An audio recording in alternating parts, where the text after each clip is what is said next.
Okay, here we go. Plant transgenics. So first let's just ask the question, what might be some things that you would want to do with plant transgenics? How might you want to change plants? Disease resistance.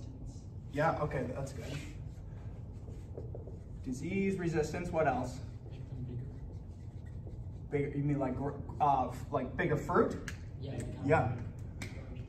So let's say like increase production maybe. What else? What? Drought resistance. Drought resistance, yes. Okay, so that's enough, that's sufficient, there's plenty more. You get the gist that there's many agricultural and biotechnological reasons why we would want to fiddle with or mess with plants. Before transgenics, how were some of these things tackled? Artificial selection. Yeah, so you'd call that breeding, right? So plant breeding, where you're making crosses, you're picking a particular phenotype that you like, you're selecting for things, and over time, through breeding, you'll have artificial selection that will produce these things. Although it's not as quick as potentially making genetic modification. There's other ways. Well, there's another. Sometimes this can be done with making like hybrids. So sometimes you can take one species and another species, and sometimes they can mate, and you can get a product that is the mixture of the two species. So another way of breeding. That's another common thing. So just understand that people have been doing or fiddling with genomes of plants for thousands and thousands of years since the dawn of agriculture. It's not really anything new, except the technologies and methodologies are becoming a little bit more precise, and that we can have much more precise modifications of the genetic code. Okay. Okay, so today we're going to talk about Agrobacterium.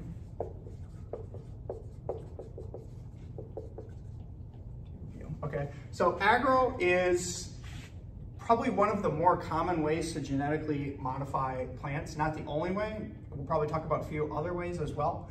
But Agrobacterium is one of the much more common ways. It's still cutting edge technology. People still use this every day. So Agrobacterium is a gram-negative bacteria that comes from the soil. So it's a gram-negative bacterium, and it causes actually a disease in plants. Does anybody know the disease that it causes? Or what happens if you're a plant and you're infected with Agrobacterium? It's tumor inducing. Yeah. Yes. Okay. So I don't know if you call it a pathology. There's a term that's called galls. These are essentially like plant tumors. Okay, so if you're a plant and you get infected with this bacteria, it has the ability to produce these like galls, these tumors. And the purpose of the gall is essentially like a feeding environment that cultivates the bacteria. So the bacteria are able to change the behavior of the plant to produce this thing that feeds the bacteria. And so it's kind of like a plant cancer. How was it discovered? So let's go over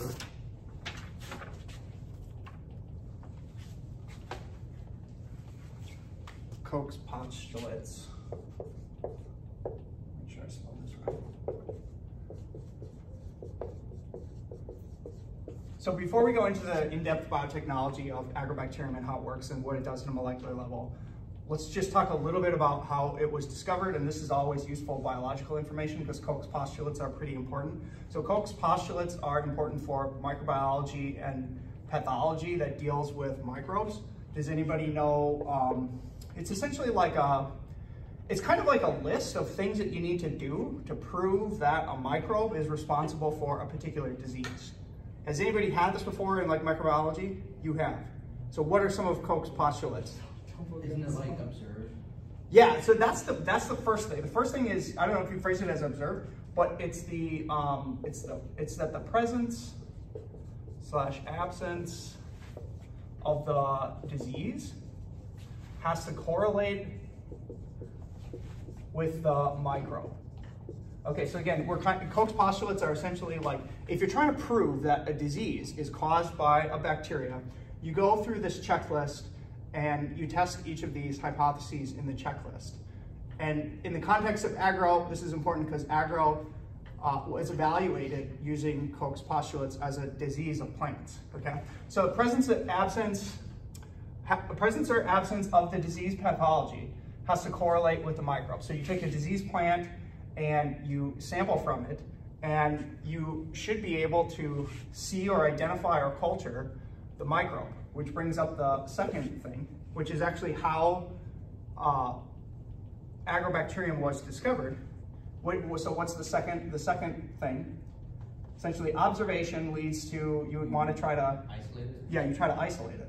So isolate the microbe from the diseased plant in a culture. So when they discovered Agrobacterium, they would find these plants that have these galls. And if you were the scientist, Koch's postulates are like 1888. So this is 100 years ago. The discovery of agro, the date is 1907. So this is around 1907 when they're discovering Agrobacterium. Put yourself back 100 years ago, like what's the first microbiological experiment that you would do to satisfy number 2? What would you do? Put it in an agar. You put it in an agar, yeah. So essentially people would just make plates, and then they would take the gall. So if this is the gall, just take like a knife or a scalpel, whatever, stab it, and then just do a smear on the plate, and then come back 24 hours later, and guess what? They got colonies, okay? So this is now satisfying presence.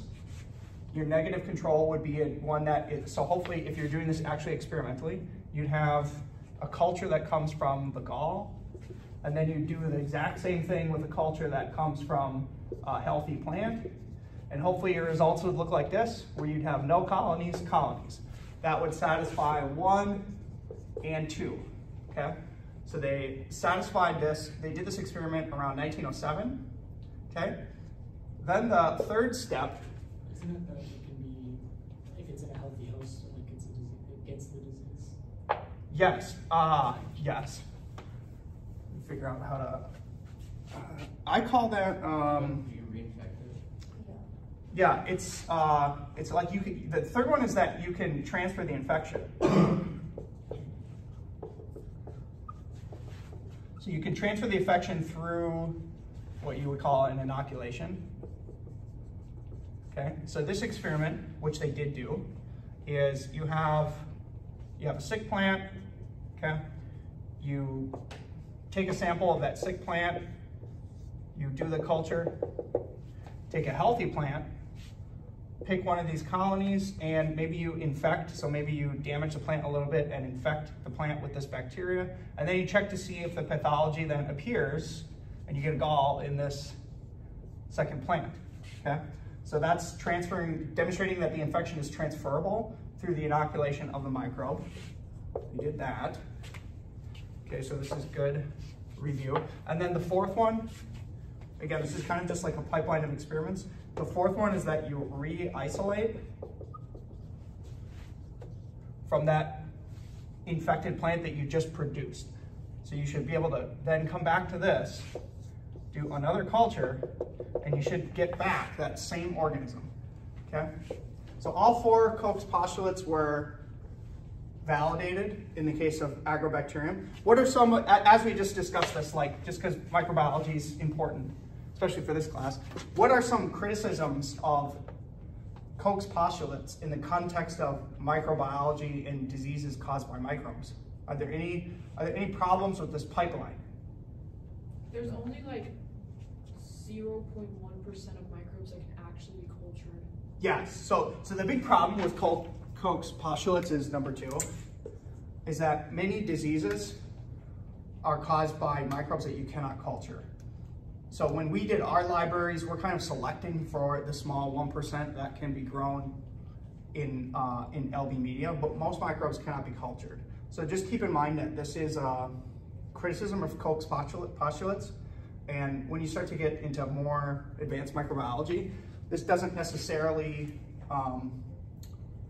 some things are hard to culture. Okay. Hang on, I got a lot of stuff on my mind. I'm trying to think of where we go next. Okay. So, let's remember those. And let's talk about agro now. Okay, so agro is a bacterium that does this. It causes this pathology. I'm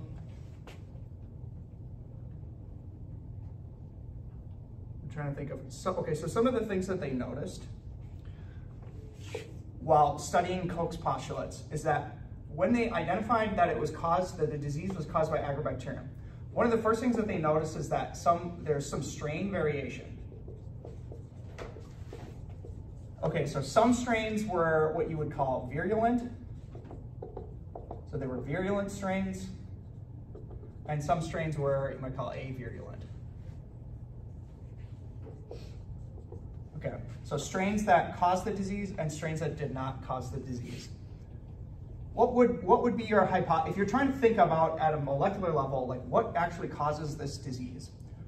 The fact that you have some strains that are virulent and some strains that are not virulent, what would that cause you to think of? Don't answer if you know the definitive answer. Like the fact that you see this variation in pathology in the same species, what would that make you think is causing the disease?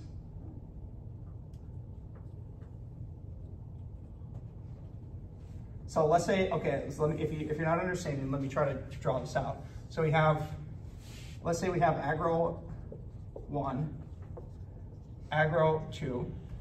Here's the genome of agro 1. Here's the genome of agro 2. What would potentially be causing the disease? If the strains are the same, so they have the same genome, what could cause the disease if they're the same? Would it be like the lambda that we learned about, like certain conditions cause it to be? So lambda's a phage, and that's actually a decent hypothesis. Like if you did not know what causes, it's a decent hypothesis to say maybe a virus.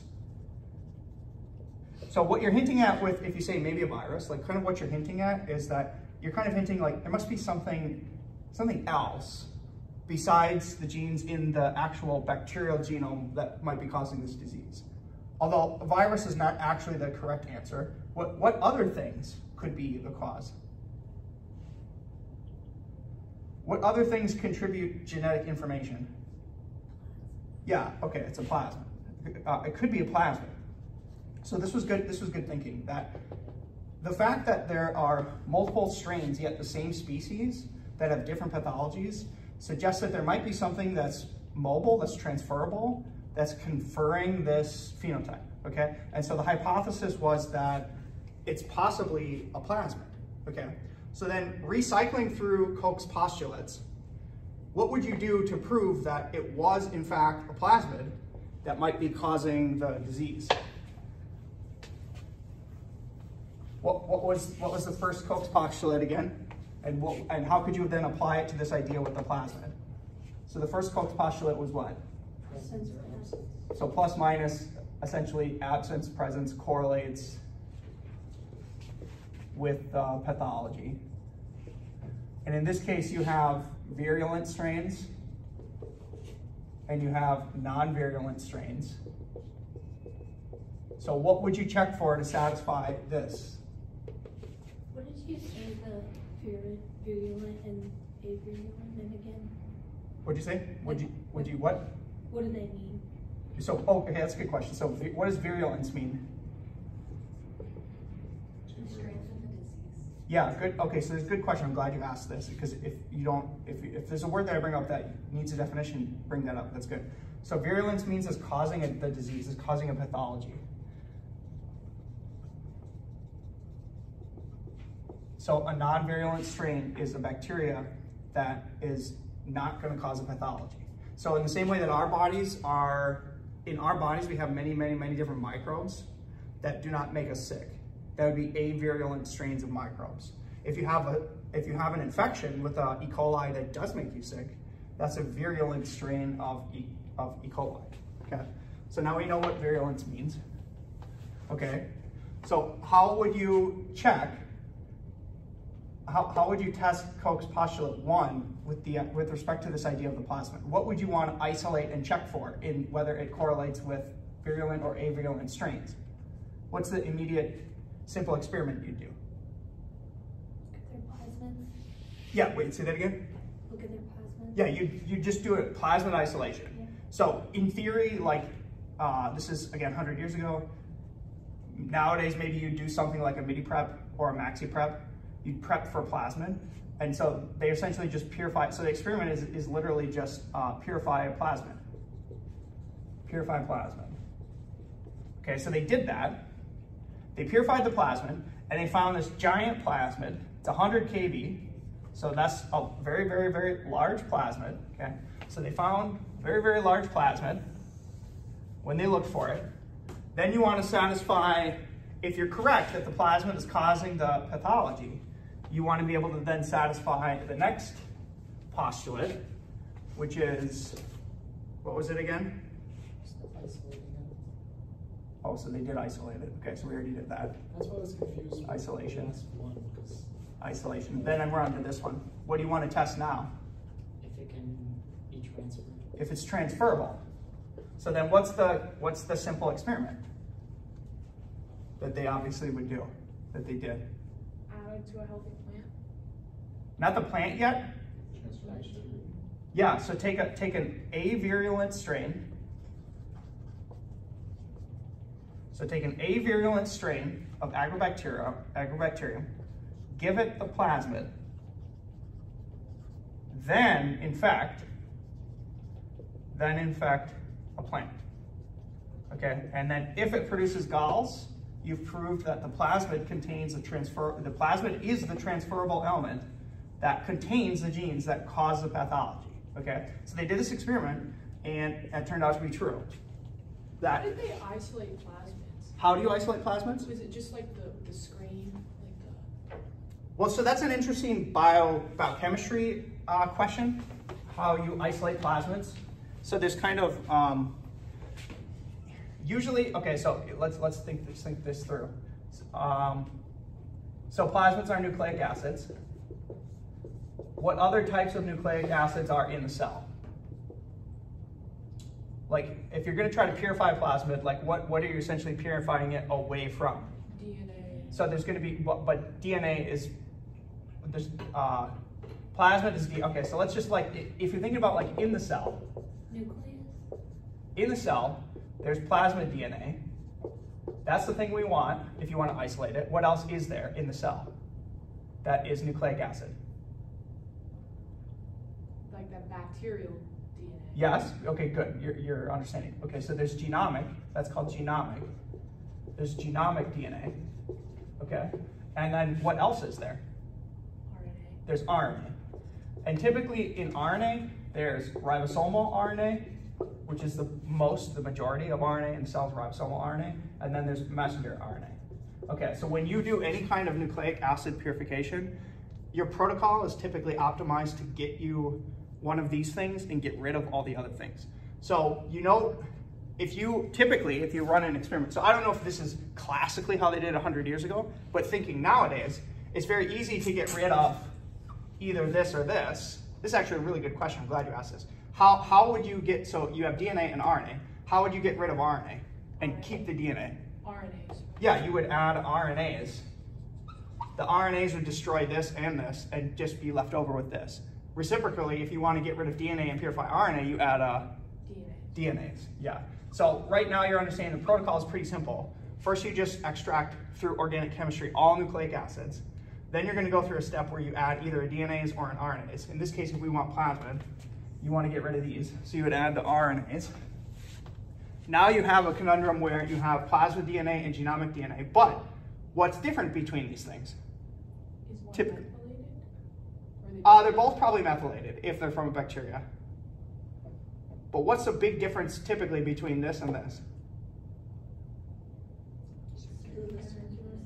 What? Circular versus. Yeah, circular. Well, in bacteria, your plasmid and your genomic is probably going to both be circular, typically. What else?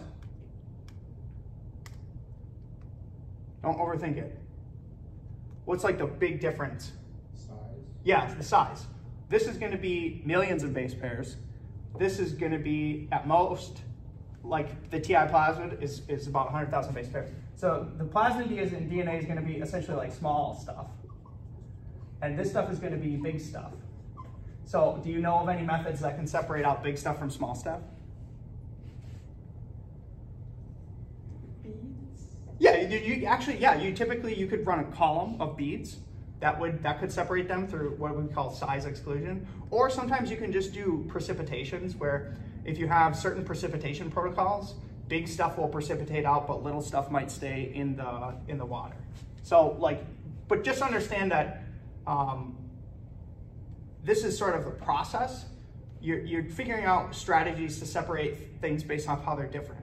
Okay, so that's how they would have isolated a plasmid, as opposed to the genomic DNA. Does that answer your question, roughly? Yeah, I was wondering like 100 years ago. Yeah, 100 years ago, it was probably like organic chemistry reactions. Okay. I'd have to read the actual paper and like read the methodology to answer that on the spot. I can look that up if you want. Post me in the Discord message so I can look that up. Okay. Because that's actually interesting. Okay, so then once they had the plasmid, they would just then infect, the actual word is transform, right? So they would transform the plasmid into a strain that's non-virulent. Here's actually an interesting question that we can't answer. 100 years ago, how would they transform stuff? So they actually did not necessarily know the rigorous protocols that we have today of like transformation. How would they transform things 100 years ago? What would be your best idea? Like you essentially have two populations. Let's say you have the virulent, you have virulent agro, and then you have non-virulent agro. They could culture these things, so they could have cultures of these. Then what would you do with them? You just put them together. Yeah, you would actually literally just kind of mix them together, mix their populations together, and then guess what happens? Naturally, sometimes. They all become virulent? Yes, so that's actually kind of like what would happen. So there's a process which you guys should know, remember the name of it, which is called conjugation. Okay, so if the bacterial cells can do conjugation and you mix their cells together, oftentimes what will happen is they'll make the pilus and then they'll pass the plasmids back and forth. And so you can just by mixing them you probably would not call this officially a transformation, you'd call it conjugation nowadays, but back then perhaps that would be called a conjugation. So that's how they would transfer it, and then they would isolate that thing back out and reinfect it to prove that the phenotype was transferable. And then the final thing, to just hammer in the Koch's postulates, then the final thing that you would do is, of the one that you infected, you would re-purify the plasmid. And then that would be sort of like satisfying all of Koch's postulates for determining that the plasmid is actually what's causing the pathology. Okay, so Agrobacterium and the TI plasmid is really interesting. So let's draw out the plasmid and enumerate all the pieces of this plasmid. This is a very important plasmid. Okay. So very large plasmid with different sections. Up at the top, so what I'm drawing here are these marks that I'm making, because this is a huge plasmid, okay? So I'm not gonna draw individual genes, but I'm gonna draw sections of genes, okay? So where is this plasmid from again? Sorry. Where is the plasmid from? Somebody help out. It's from the Agrobacterium bacteria. Okay, and the name of it is called TI plasmid. TI stands for tumor-inducing plasmid, okay? And this plasmid has become the basis for biotechnology for the vast majority of all plant transgenics. So it's really worth it to understand the biology of this plasmid in particular. Okay, so at the top, there's a section of genes that are involved in cytokinin synthesis. Okay, I'll draw these all out and then I'll explain them one by one. Then there's a section of auxin synthesis. So there's genes that synthesize auxin, genes that synthesize cytokinin, genes that synthesize opines, opine synthesis. There's a thing called TR, TL. There is opine catabolism. Genes that encode opine catabolism. There is conjugation, machinery, genes. There is an origin, and there is a section of genes called the Vir genes. Okay, so in a broad sense, this is the structure of the TI plasmid. Okay, who knows about plants? You know about plants, right? Yeah. What? Okay, so what's cytokinin? Isn't it like it strengthens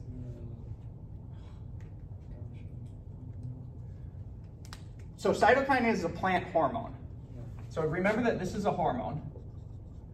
It's a little bit more complicated, but typically you think of cytokinin as like a shooting hormone, which means that it induces the production of shoots. Somebody fact check me, sometimes I get them confused, but 99% certain that cytokinin is typically producing like shooting. I'm pretty sure, because that was what my last lab was. They said cytokinin shooting? Yeah, that's typically it.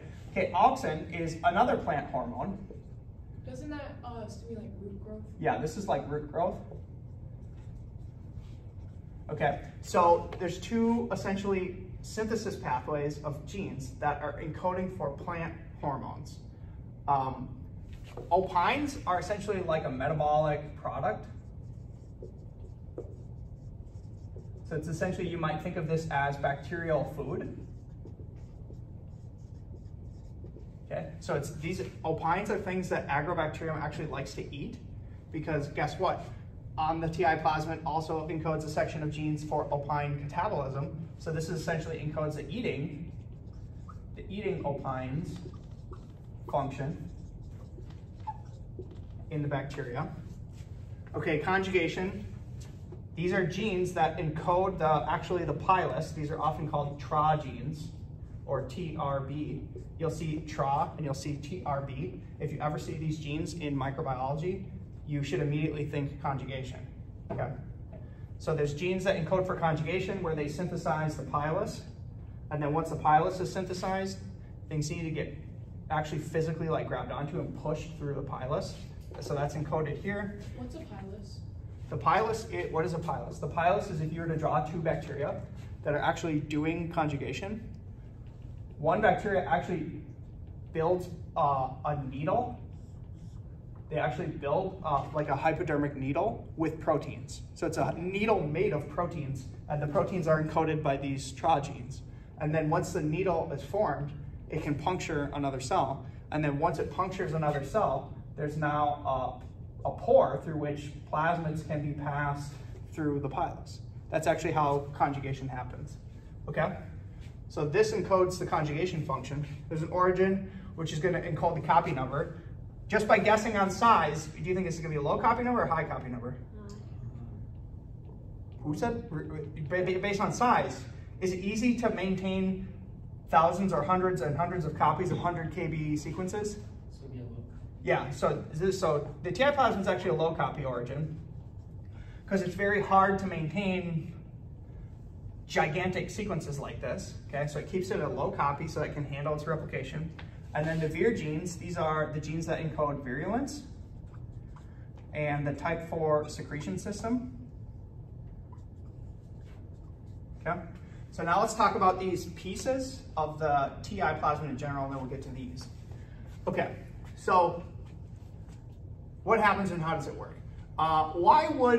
Why would a bacteria want a plasmid that encoded plant hormones? So it can get into the plant without It's not about invasion. It's not about getting into the plant. Remember what is formed in the pathology. The actual tumor.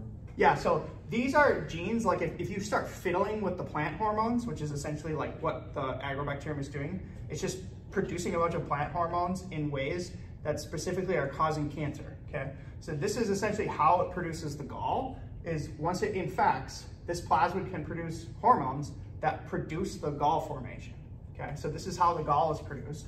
And then it has opine synthesis. So these are genes that are, if they get into the plant, will be expressed and start causing that tumor to produce constant food source for the bacteria. Okay, so that's what this does. Then it produces enzymes, metabolic enzymes that can degrade those so that the bacteria can eat them.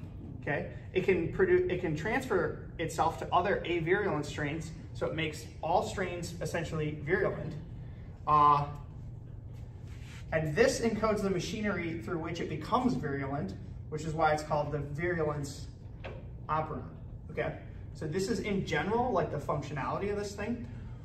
What has to happen with this plasmid in order for these genes to actually be transcribed? Where are they going to be transcribed? So think about the situation here. You have a plant, and if you were to zoom in on that plant, you have a plant, maybe you have some plant cell, okay? And then there's bacteria, Agrobacteria.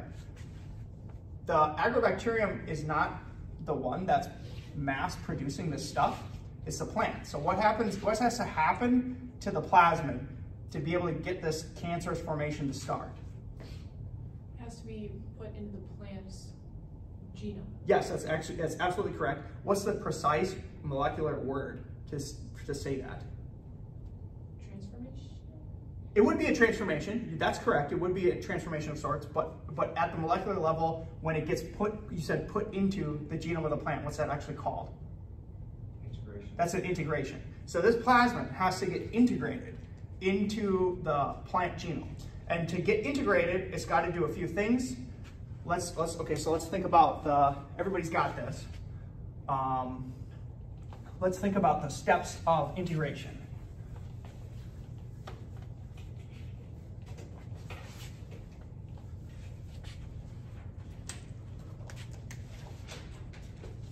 Okay, so steps for integration. If we were to make like an order of events, what has to happen first to the plasmid? Remember, just visually picture you have some plant cell and you have Agrobacterium, and in there is a plasmid, and here's a nucleus, and here is the chromosome of the plant. What's the first thing that has to happen for the plasmid to complete the integration process?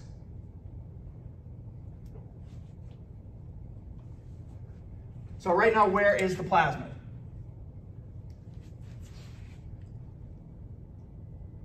Where is the plasmid? It's in the bacteria. So what's the first thing that needs to happen? It needs to get out of the bacteria. Okay, so step one is get out of bacteria. How do you get out of the bacteria? How do you get out of bacteria?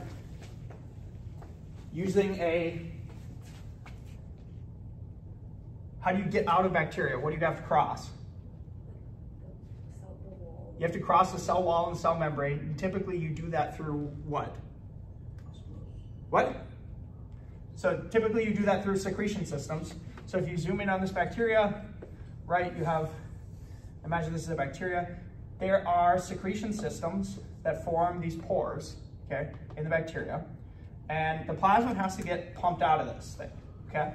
So the name of the secretion system that is used is called the T4SS. And that's the type 4 secretion system. That is what is encoded in the Vir genes. So remember that large plasmid, there is a big section of the Vir genes. Isn't the secretion system always different for? There are different types of secretion systems in different bacteria. There's like T1, T2, T3, T4, T5, T6, there's probably more. But in agro, the one that gets used for this, for plant biotechnology, is type 4 secretion system. Okay, so there's an operon in that plasmid that encodes the Vir genes, and the Vir genes assemble this type 4 secretion system. One of the important proteins is called VIR-D4, VIR-D4. So what VIR-D4 does is it sits at the cytoplasmic side of this transportation system and it finds the substrates. So there's a protein that its job is to grab things. It recognizes a specific sequence or binding affinity, and it grabs these plasmids or proteins and it pumps them outside, okay? So there's entirely a protein-coded system whose job is to pump stuff out. That's the Vir operon. Why would they name it the Vir operon? Why do you think? Because it's a secretion system. Why wouldn't they name it the secretion system operon, which they did? But why is it also called colloquially or officially in the gene names the Vir operon? Vir for kind of so much virulence. Virulence is what actually causes it, how the disease is Yes, so genes are very often given the name of the phenotype that they produce. And so if you were to study this, when they actually had this TI plasmid, they didn't know what the genes did. Actually, this is an interesting question. You have an unknown plasmid. It's got a ton of genes on it. How do you study it to find out what these genes do? What would you do?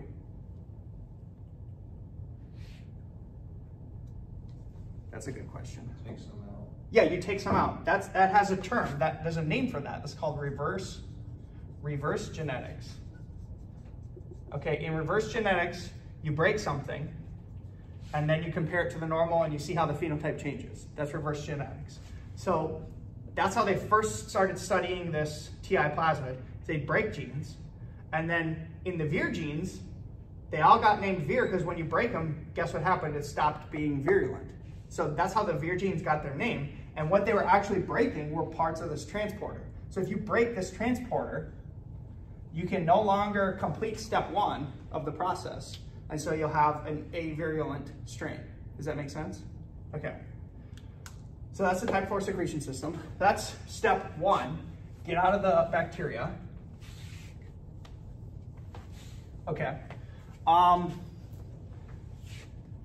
make it a little bit more complex, so there's only 2 proteins that I think I'll make you remember, is VIR-D4.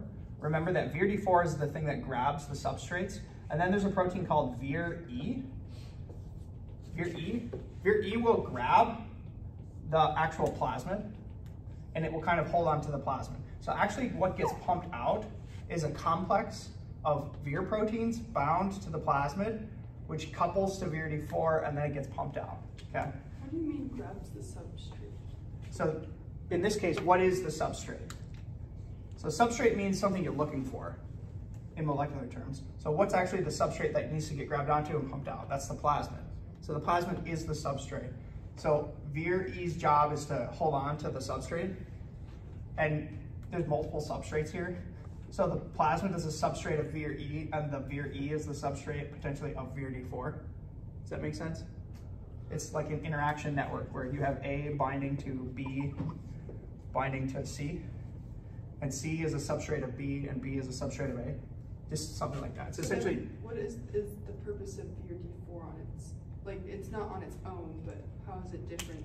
How is it adding? So if VIR-D4 was not there, nothing would get pumped through because there's no physical connection grabbing things from the cytoplasm and moving them to the entrance of the transporter. Okay. So again, remember, this is molecular biology. Things actually have to physically touch, and all the touch is encoded in the amino acid sequence.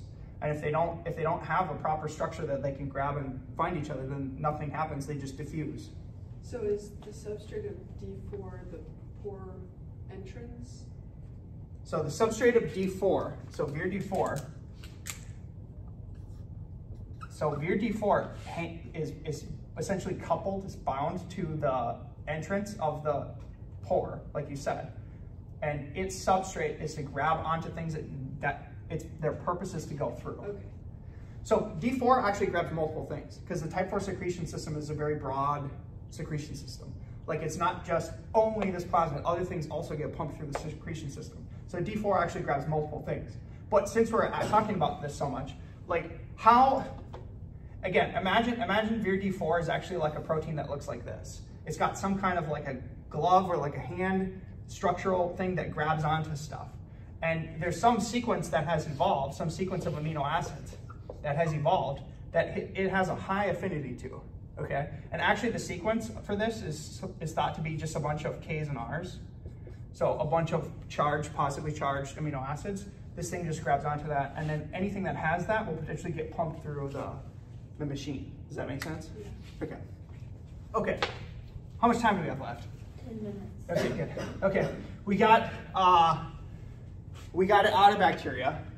So now what's happening is in the cytoplasm of the cell, we have the TI plasmid, okay, and it's bound to vir E.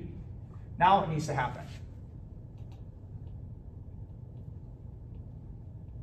What needs to happen now? Remember these are steps towards integration. Where does it need to go? Inside, it just sits in the cytoplasm? It's content to just stay in the cytoplasm? What? It's got to go into the nucleus, okay? So it gets into the nucleus, transported through the nuclear pore. So transport through nuclear pore complex, okay? Now we have these things inside the nucleus. Then what's the third step? Then the third step is integration, actual integration. So actually there's a recombination which is induced by some of the Vir proteins that are bound to the plasmid. So there's a recombination event where it integrates into the genome. And the one thing to remember about agro is this is random. So I make analogies of the agro system to transposons because it's very similar. It takes DNA and it randomly integrates it into the plant genome. Okay, so let me ask you a question. Will Agrobacterium, you can transform plants in different ways. In plants, you can do a nuclear transformation, but you could also do what other type of transformation for plants? Tissue culture. Oh, well, yeah, you can do that, but I'm talking about like integration sites. Sometimes people will also integrate into chloroplasts. Like chloroplasts have their own genomes. So Agrobacterium is not going to be used for chloroplast transformation. It's going to be used for nuclear integrations. Okay? How does this, I'm a little confused on like, how does it benefit the bacteria by injecting this plasma? Okay, so let's think about that. So how does it benefit the bacterium? Okay, so here you have this bacterium. Now let's imagine you got this integration. So now you have plant chromosomes that are now have this plasmid integrated onto their genome. Now the plant is going to start producing what? So it's going to start mass producing those hormones. So you get like you'll get like a swarm of auxin and cytokinin. And the proper combination of those things then forms a cancerous tumor. So then tissue all around this thing will start forming a giant tumor, okay? And so you have a giant tumor forming all around, all these cells are infested with this. Now all of a sudden they're going to start producing the opines. So all the metabolism of these plant cells is going to be redirected toward mass producing opines. And then all the agrobacterium are going to eat these opines. So the agrobacterium will be able to multiply using that energy. That's what I was confused about. And then as soon as this thing bursts, the cycle perpetuates because the bacteria will get out. Yeah. Does that make sense? Yeah, yeah. Okay. I thought it was for eating, but I just wanted to make sure. Yeah, no, that's correct. Okay. We got to quickly kind of wrap up. There's a couple other, like, let's talk about now biotechnologically, like what happens. Okay, so I compare this system to transposons. I think intellectually it's very similar to transposon. When you actually use this, okay, so understand that if I was to draw this TI plasmid, there were those two pieces that I did not yet explain. One's called TR, T right, and TL, okay? And in between the TL and the TR is called the tDNA, okay? What actually gets transferred, integrated into the plant is not the whole plasmid, but rather the section between TL and TR. So the Vir proteins, there's a Vir protein that cuts this section out and holds on to the tDNA. So understand that it's not the whole plasmid, it's the section of the tDNA that gets integrated. So if you want to design this as a biotechnological vector, what should you, or how could you change this? What would you change? If you wanted, instead of to insert the tDNA, which causes all the cancerous tissue growth, how could you change it to insert something you wanted to insert? What would you just simply do? What would you replace? So So we have this plasmid, we got all these features. What do you want to change? What would you replace? Say you want to insert gene X. You want to insert gene X into a plant. Where would you put it? What would you replace? DNA. Yeah, you just insert gene X to be between TL and TR.